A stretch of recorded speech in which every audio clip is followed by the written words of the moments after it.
The Clarkson family lived in the country near Cambridge, about half a mile from the nearest village and about a mile from the river.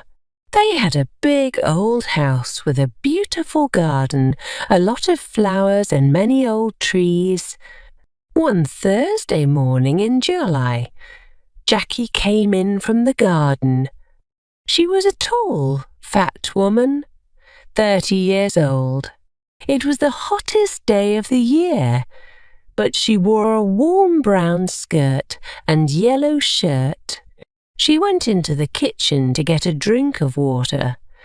Just then the phone rang.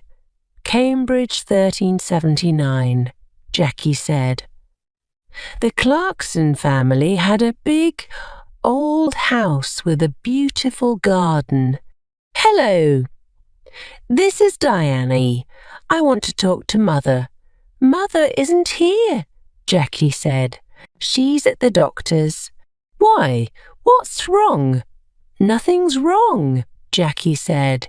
Why are you telephoning? You are going to come this weekend. Mother wants everyone to be here.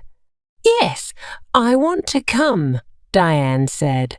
I'm phoning because I have no money for the train ticket. No money? Mother is always giving you money. This phone call is very expensive, Diane said coldly. Tell Mother, please. I need the money. Jackie put the phone down. She took a cigarette from her bag and began to smoke. She felt angry because her sister always asked for money. Diane was 20 years old, the youngest in the family. She lived in London in one room of a big house. She wanted to be a singer. She sang very well, but she could never get work. Jackie went back into the kitchen and began to make some sandwiches. Just then the back door opened and her mother came in. It's very hot, Molly said. She took off her hat and put it down on the table. She was a tall, dark woman with beautiful eyes. Two big, black dogs came into the kitchen after her and ran across to her. She sat down and put her hands on their heads. Mother, Jackie, Diane phoned. She wants money.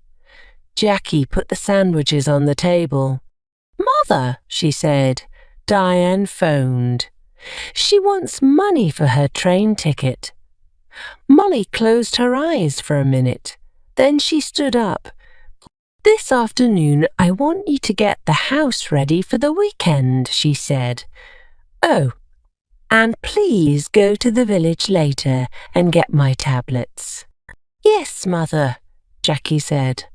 Molly went to the door. Mother, please wait a minute, Jackie said. Peter Hobbs came here this morning. He's very angry with you about that letter.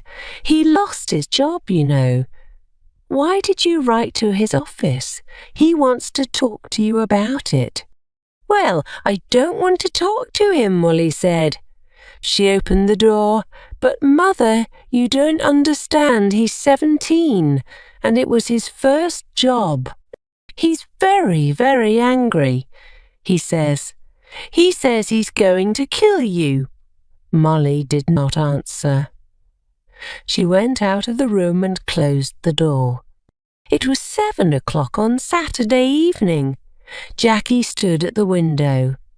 A car drove slowly up to the front door and stopped. A tall man with white hair got out. It was Albert, the husband of Molly's sister. Here's Uncle Albert, Jackie said. Always late. She went out of the room and opened the front door. Albert came in and went at once to Molly. Oh, dear. I'm very late. I am sorry, Albert. 50 years old today. What a wonderful dress. Molly did not smile. Thank you, Albert. We're all getting older. Tonight she wore a long black dress, and the 2 black dogs sat at her feet. Everyone is here now. Let's go into dinner, she said. Everyone stood up and went to the table. The table looks nice, Jackie. What wonderful flowers, Diane said. She was a beautiful girl with long black hair and dark blue eyes. She wore a long red dress. The table looks nice, Jackie. What wonderful flowers, Diane said. Albert sat down next to Roger. Roger was Molly's son, her second child. He lived in Cambridge, in an expensive house. Someone called Peter stopped me down the road, Albert said. Who is he? He's very angry with you, Molly. That's Peter Hobbs, from the house across the road, Jackie said quickly. She looked across the table at Molly. He lost his job last week and he's angry with everyone. It's Molly he doesn't like, Albert said. Molly said nothing. Everyone began to eat. How is Aunt Annie? Jackie asked. She's much worse now, Albert. She stays in bed all the time. She needs a nurse 24 hours a day. I am sorry, Molly said. Albert stopped eating and looked at Molly. It's very difficult and very expensive, you know. Annie feels very unhappy because you don't visit her, Molly. She loves you very much. You were her little sister, you know. Molly closed her eyes for a minute. I know that, Albert. I am 50 years old, but I am always her little sister.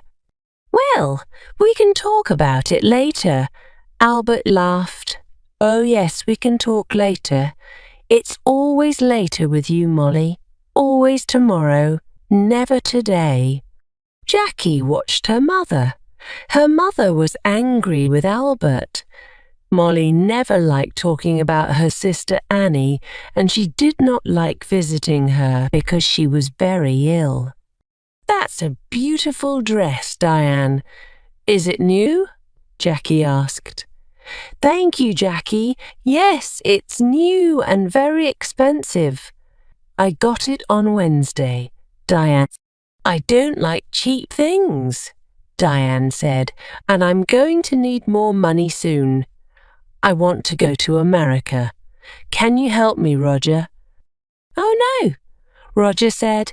Nobody wants to help you, Diane. You don't like working, we all know that, but we all want you to get a job. Diane laughed. It doesn't matter, Roger. I don't need your help. Mother always helps me. Mother loves me best. She suddenly smiled, a quick, beautiful smile. But her eyes were cold. Jackie looked at her mother. Molly's face was white. Jackie did not understand. Was her mother afraid of Diane? Jackie wanted her mother to be happy today. Diane said, Mother always helps me. Mother loves me best. Would you like some more meat, Uncle Albert? Jackie asked. Roger, can you give everyone some more to drink?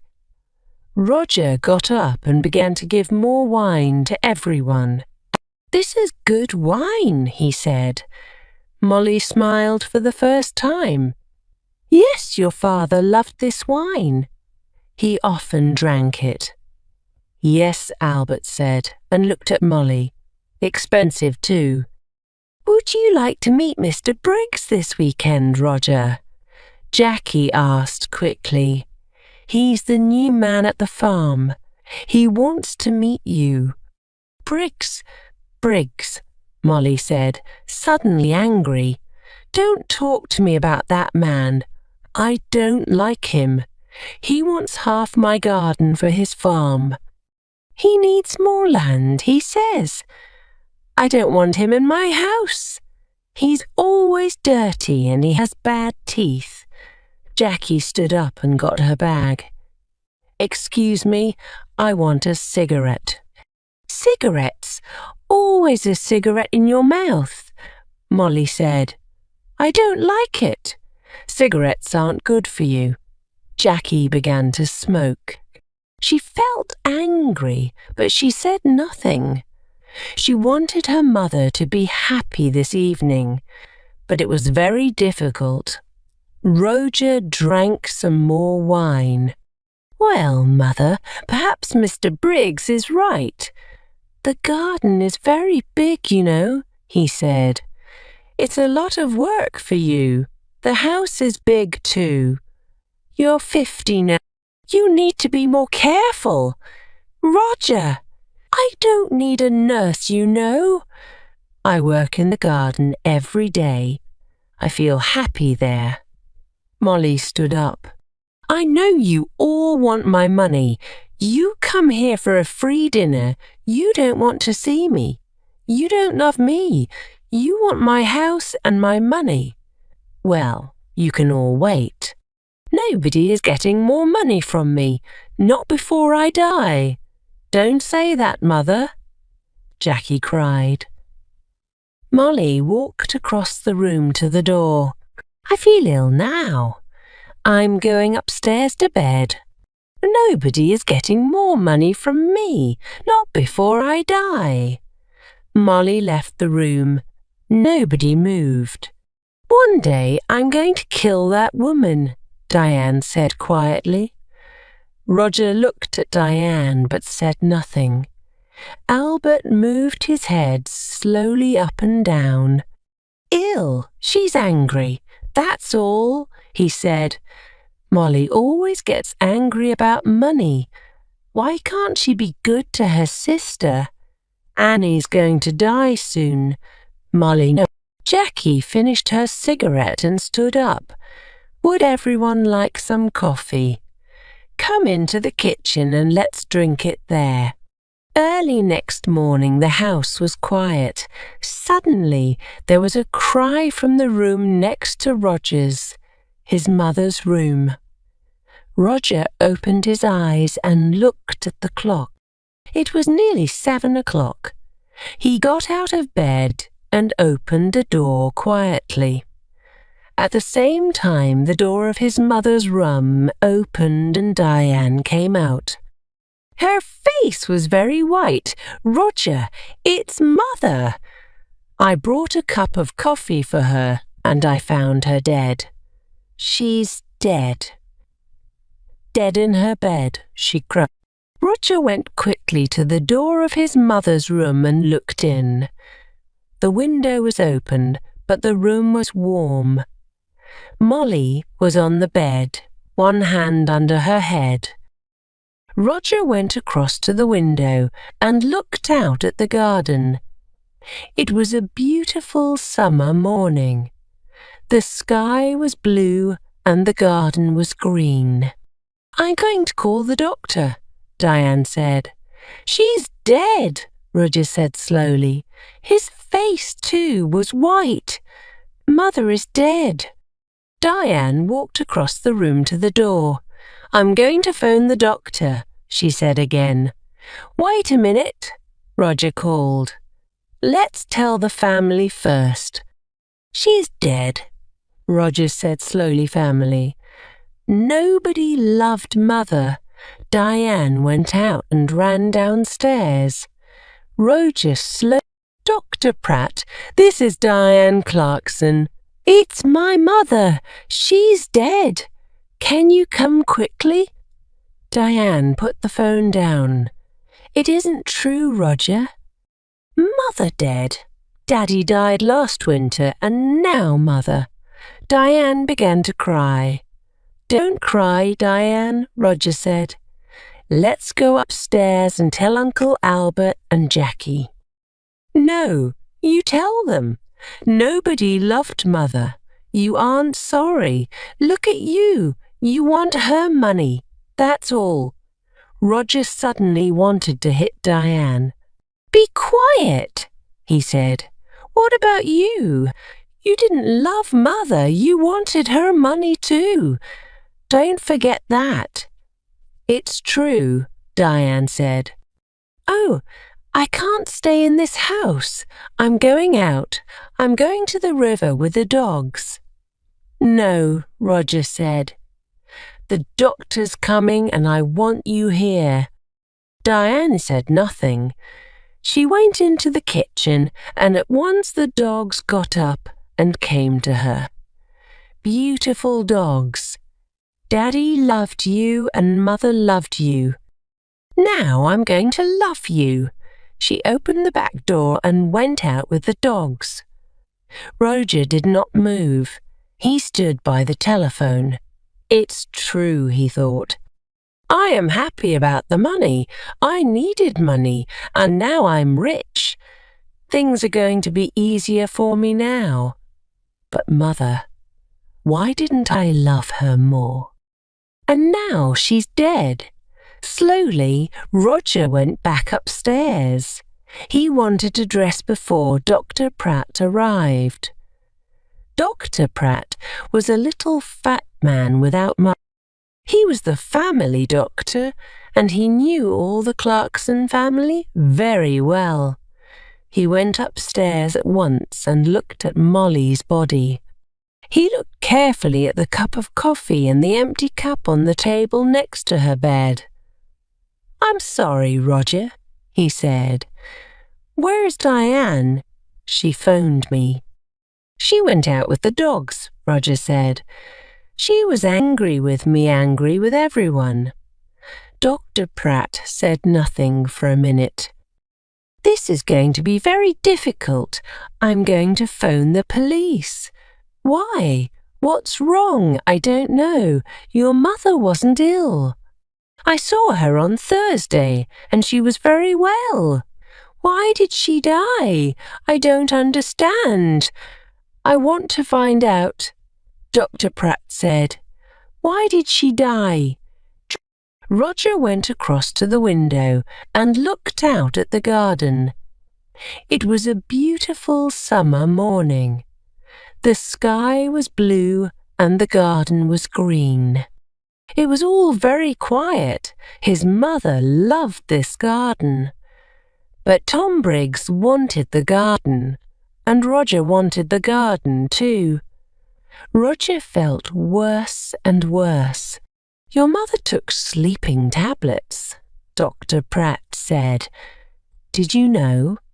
On Thursday she had a new bottle of tablets, but I can't find it here in her room." "I didn't know," Roger said. "Very well, let's go downstairs and you can phone the police." Roger went into the kitchen and made some coffee. Just then Diane came in with the dogs. "Roger," she said, "look, I'm sorry. I was angry and said some angry things." "It doesn't matter," Roger said. "Here you are. Have some coffee. Dr. Pratt is phoning the police. Did you know Mother took sleeping tablets? Well, the bottle is not in her room." "What? I don't understand." Diane took the coffee and began to drink. Her eyes looked big and dark. Just then Dr. Pratt came into the kitchen. "They're coming at once," he said. "Diane, I'm sorry about your mother. Dr. Pratt, I want to tell you about last night. Everyone was very angry." "Be quiet," Roger said quickly. "Diane never thinks before she opens her mouth," he thought angrily. Diane did not look at Roger. "Last night Mother went to bed early because everyone—" "Don't tell me," Dr. Pratt said. "You can tell the police." Roger's face went red. Suddenly he felt afraid. The police are going to talk to everyone and ask questions, he thought, and they're going to want answers. It's going to be very difficult. He finished his coffee and stood up. I'm going upstairs, he said. I'm going to tell Uncle Albert and Jackie about Mother. And about the police arrived very quickly. There were a lot of them. Some of them with cameras went upstairs to Molly's room. 2 detectives talked to Dr. Pratt in the kitchen. The family waited in the sitting room. It was a hot day again, and the windows were open. The dog sat quietly at Diane's feet. Nobody talked. Jackie smoked. They waited for a long time. Suddenly the door opened and the 2 detectives came in. Good morning. I am Detective Inspector Walsh, and this is Sergeant Foster. The inspector did not smile. He was a big man in an old black suit and a black hat and coat. He wore a coat because he always felt cold. Last night someone put sleeping tablets in Mrs. Clarkson's hot milk. We are going to question everybody, and we need a room, please. A lot of police arrived very quickly. Roger stood up. I'm Roger Clarkson. You can have my father's old office. Come with me. It's along here. The office was not a very big room, but there was a table and 3 or 4 chairs. Roger opened a window. I would like to talk first to your uncle, Albert King. Inspector Walsh said. He took off his hat and coat and sat down behind the table, of course, said Roger, and left the room. Sergeant Foster waited by the door. He was a very tall young man with black hair and a nice smile. He was not very happy this morning because he usually played tennis on Sunday mornings. He was one of the best players at the Cambridge Tennis Club. Albert came in and sat down. I'm going to ask some questions, Mr. King, the inspector said, and Sergeant Foster is going to write it all down. Albert looked at his feet. Yes, it's your job. I know that. Tell me about last night, Inspector Walsh asked quietly. You were angry with Mrs. Clarkson. Sergeant Foster's going to write it all down. Albert looked at Inspector Walsh for the first time. Yes, I was. Everyone was angry. Roger was angry. Diane wanted money to go to America. Then there's a man called Tom Briggs. He wants half the garden for his farm. Molly was a rich woman. I need money because my wife, Annie Smolly's sister, is very ill. I told Molly this. What happened next? Well, Molly was angry with everyone and went upstairs. We went into the kitchen for coffee. Jackie wanted everyone to go up and say good night to Molly. She lives here with Molly, so she wanted Molly to be happy.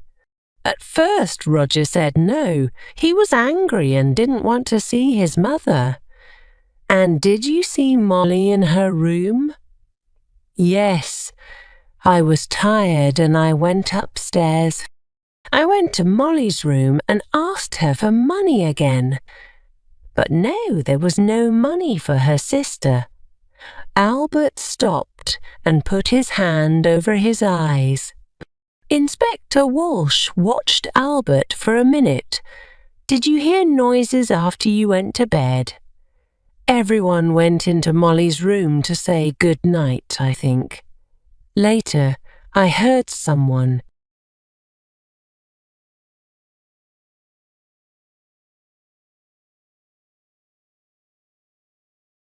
There was once an old king. He had no son to be king when he died. His people were very worried. Who will be the next king? They asked. But before the king died, he revealed a secret. his only daughter, the princess, had a child.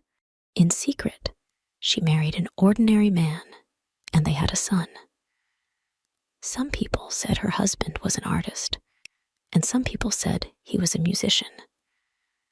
But his identity was a mystery, and nobody knew about their secret son. When the baby was a week old, some men took him while his mother was sleeping. The princess died immediately. Some people said for sadness. Other people said someone gave her poison in a cup of wine.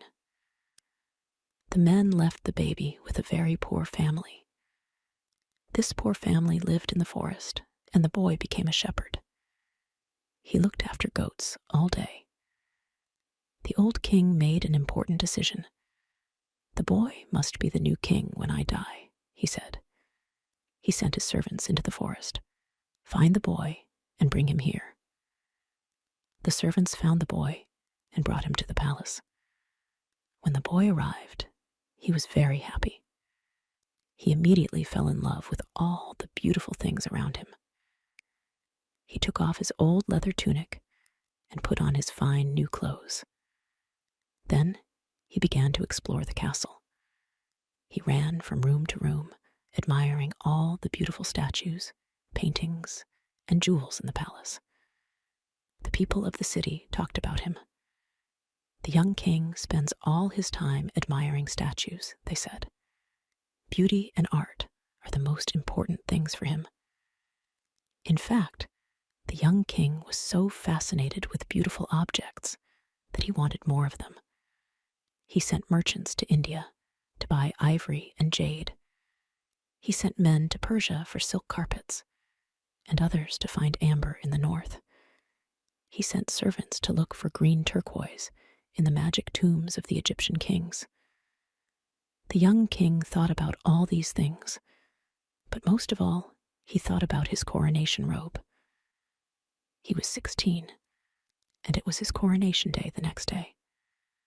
He was very happy because he had a beautiful coronation robe of gold, a crown of rubies, and a scepter of pearls. He ordered men to work night and day to prepare his coronation robes.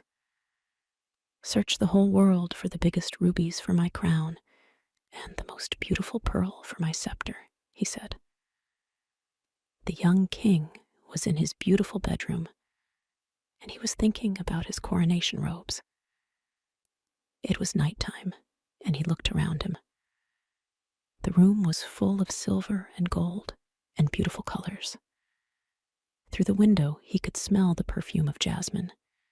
He could hear a nightingale singing, and he could see the moon shining. Servants arrived and put flower petals on his pillow. He was very happy. Tomorrow was his coronation day. He played beautiful music on his lute, and at midnight he closed his eyes and went to sleep. That night, the young king had a dream. This was the young king's dream. He is in a horrible, dark building. There's a terrible smell. The small windows have bars, and not much sunlight can enter. But in the poor light, the young king sees lots of people working. They are making cloth. They are very thin. Their faces are hungry, and their hands tremble because they are tired. Pale, ill children sit in the dark corners of the room. The young king watches them. A man speaks to him angrily and asks, "Why are you watching me? Are you my master's spy?" "Who is your master?" asks the young king. "A man like me, but I have poor clothes, and I am very hungry." He wears beautiful clothes and is very rich. We work for him all day. We make wine and he drinks it. We work on the land, but he eats the food. We are his slaves. "But this is a free land," says the young king. "You are no man's slave. In war, weak men are the slaves of strong men. In peace, poor men are the slaves of rich men." "Are you all slaves?" "Yes, the women and the children, the old and the young." Suddenly, the young king sees the cloth on the machine. It is gold, The young king is terrified. "You are making some very beautiful gold cloth. What is it?" "It is for the coronation robe of the young king," the man replies. When the young king heard this, he screamed and woke up. But then he saw the yellow moon at the window and soon slept again. He had another dream. This was his second dream. He's on a long boat. The sun is very hot, and 100 slaves are rowing the boat and working. The master of the boat is giving orders. He is black like ebony and has a red silk turban on his head. In his ears, he has big silver earrings. Someone is whipping the slaves while they work. Finally, the boat arrives in a small bay, and the master throws the anchor and a long rope ladder into the sea. Some men take the youngest slave. They tie a heavy stone to him and throw him into the sea.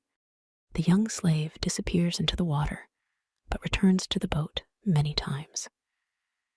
Every time he returns, he has a beautiful pearl in his hand. The master of the ship looks at the pearls and puts them into a little green bag. The young slave returns to the boat for the last time. He is very pale and tired. In his hand, he has a very beautiful pearl.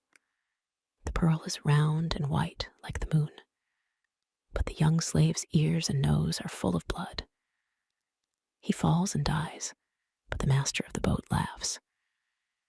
He takes the pearl from the young slave's hand, and the other slaves throw his dead body into the sea. "This pearl is for the scepter of the young king," he says. When the young king heard this, he screamed and woke up, but he saw the stars at the window and soon slept again. This was his third and last dream. He is in a tropical forest.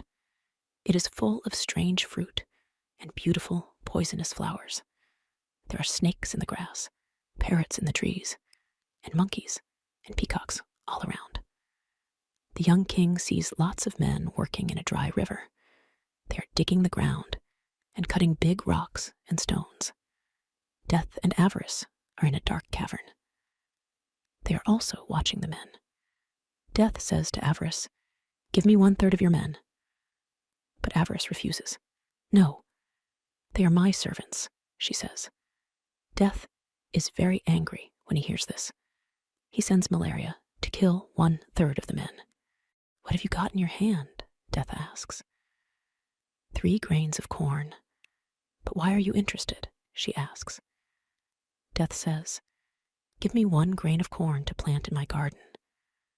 But Avarice replies, "No, it is my corn." And she hides the corn in her pocket. Again, Death is very angry when he hears this and calls Fever. Fever comes in a red robe like fire. He touches 1/3 of the men and kills them. "Now give me a grain of corn for my garden," says Death. "No, never," replies Avarice. Death is extremely angry and calls Plague. Plague arrives from the sky, flying like a bird, and kills the rest of the men. Avarice screams and runs into the forest. Death takes his red horse and rides away, fast like the wind. And then dragons and terrible monsters come out of the rivers and the valleys. The young king cries and says, "Who were those men? What were they doing?" "They were looking for rubies for a king's crown," replies a voice behind him. The young king turns and sees a man in white. This man has a mirror in his hand. "Which king?" he asks. "Look in this mirror and you will see the king," replies the man in white. He sees his face in the mirror, screams, and wakes up. He sees the sun shining at his window. It is his coronation day. A servant arrived with the coronation clothes. They were extremely beautiful, but the young king remembered his dreams.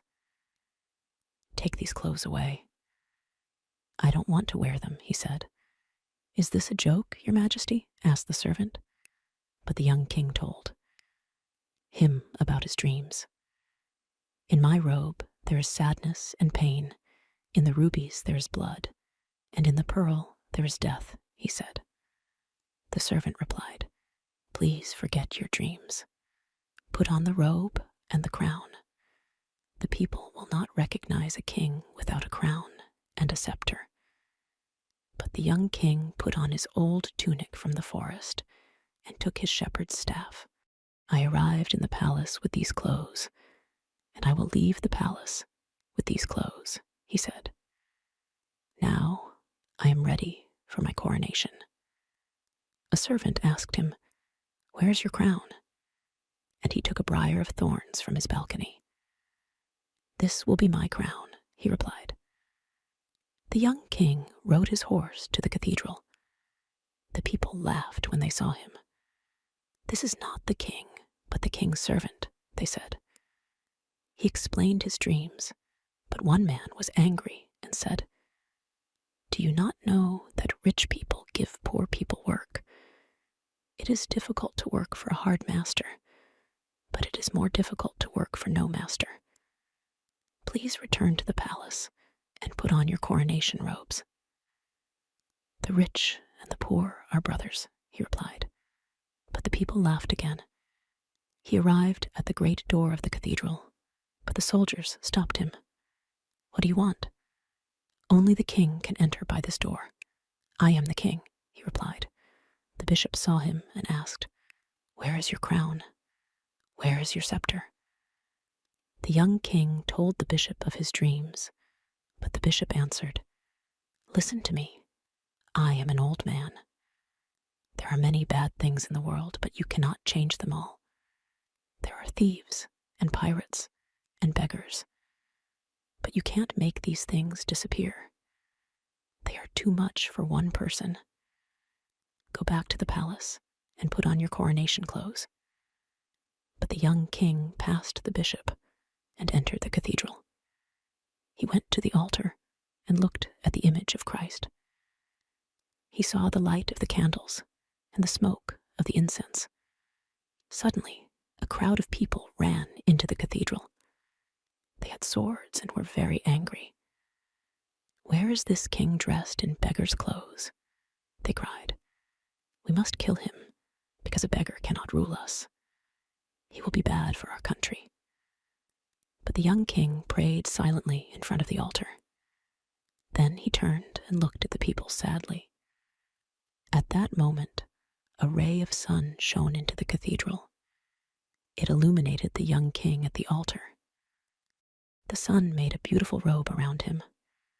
Red roses grew on his dry crown of thorns, and white lilies grew on his staff. The roses were redder than rubies, and the lilies were whiter than pearls. Music started to play, and voices started to sing. The glory of God filled the cathedral. The people knelt down. "He is crowned by someone greater than me," the bishop said, and he knelt in front of the young king. The boy came from the altar and passed the people, but they didn't have the courage to look at his face, because it was the face of an angel.